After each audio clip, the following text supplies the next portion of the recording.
Hello everyone, welcome to episode 97 of Show For You. Today we'll be going over episode 1159 of One Piece. Now this episode, it was really just another episode of Temple Run, or damn Subway Surfers, because all they did was just run the entire time. But yeah, so we start off the episode with, we should get like a little bit more imagery, just like kind of a recap of the Sun God freaking out about all of his stuff being destroyed and all that, and we see as he chases after the group on Iscap. So we just kind of see as they're running away, and the Sun God is kind of just like, I guess, being in not denial about his stuff being destroyed and being mad about that, but also being like, oh yes, I love this because my live dolls have free will. I'm gonna get to like crush them and all that and go crazy. Not go crazy like crush them, but like have a own plot, have a living plot in his little domain of the Block Kingdom. Yeah, so we're seeing this ultimately. At one point, he ends up grabbing he has a like net with him the entire time. It's in the shape of like a sun like symbol, and it has a net on it. And he ends up slapping him down and actually getting Iscat and the Straw Hats for a second. However, Sanji and Zoro have their, I guess, mandatory per arc aura moment where they work together. They destroy the net and end up getting back away on Iscat. And that's the thing.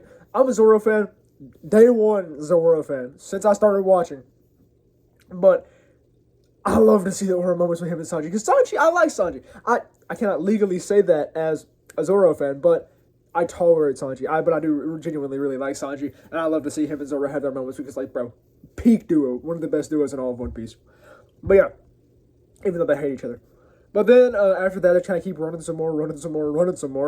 They're going along, and ultimately, Nami is just kind of describing about how she has the blueprint of the Block Kingdom memorized in her mind, so she ends up throwing away the map. And she mentions how at that point they're almost halfway through the Block Kingdom already, and we see as they're kind of slowly approaching the other wall, and they're discussing like how much further we gotta go, how we're actually gonna get out of here, and ultimately we see as Usopp decides on using a school blast grass. I don't think it's school bomb blast grass. I think it's just school blast grass. I can't remember the name of the tag for some reason, but it's because Usopp is not the best character. But yeah. So we see this, and we get a really cool shot of it. Like, we got some pretty, like, intensive shots this episode for it to be, like, a very kind of bland episode. But yeah, so we see as Huslop pulls back his slingshot, and we get, like, a rotate around, and we zoom in, we see his eye. I thought we might get some anime-only observation hockey. First time since Dressrosa. No, my hopes were way high. Way too high.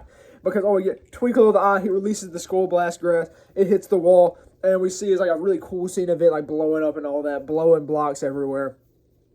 And then we see, as it didn't even actively destroy the wall, Bumsop at it once again, at failing to do a simple task. But yeah, so that it doesn't end up destroying the wall, so they keep running toward it.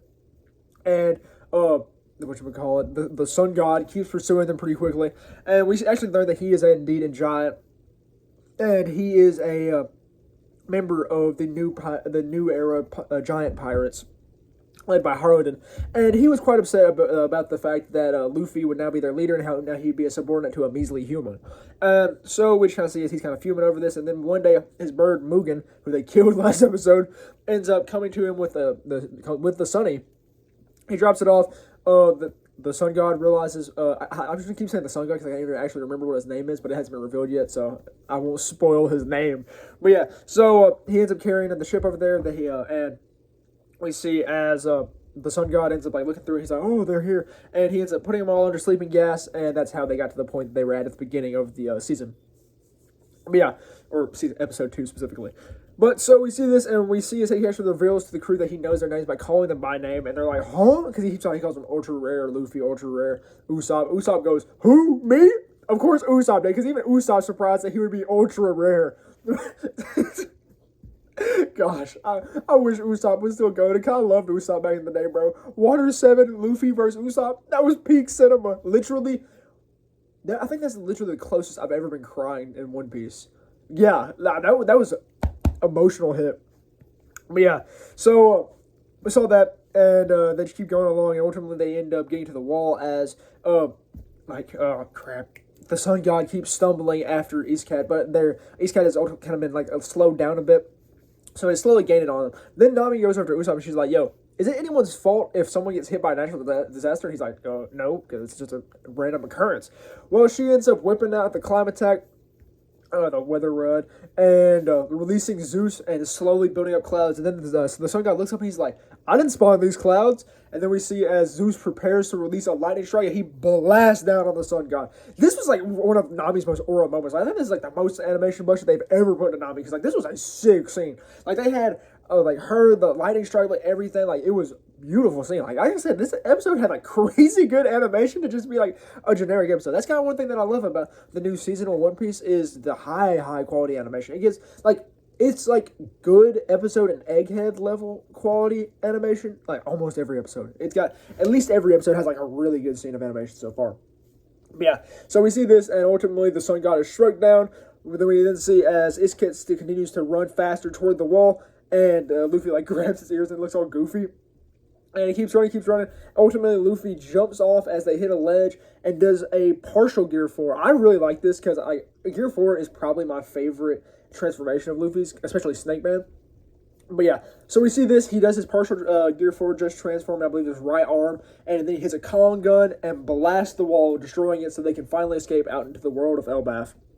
And that's kind of where the episode ends, with the sun god being defeated and Luffy busting open the wall. But yeah, this, I mean, honestly, even though it was another just kind of bland episode, I liked it more than last week's episode. And it is finally getting closer to like the good stuff of Elbaf, like the appearance of the Holy Knights and all that. I'm sorry, or Rockdale's little stand there. But yeah, that's all there really was for episode 1159 of One Piece. Like I said, very basic, kind of bland episode, but it had the really good animation portions, which made it really enjoyable. And the Zoro and Sanji moment, and the background with Hard and all that. But yeah, that's all I really have for that. That's all I really have for episode 97 of Shelf Review. So thank you very much for watching.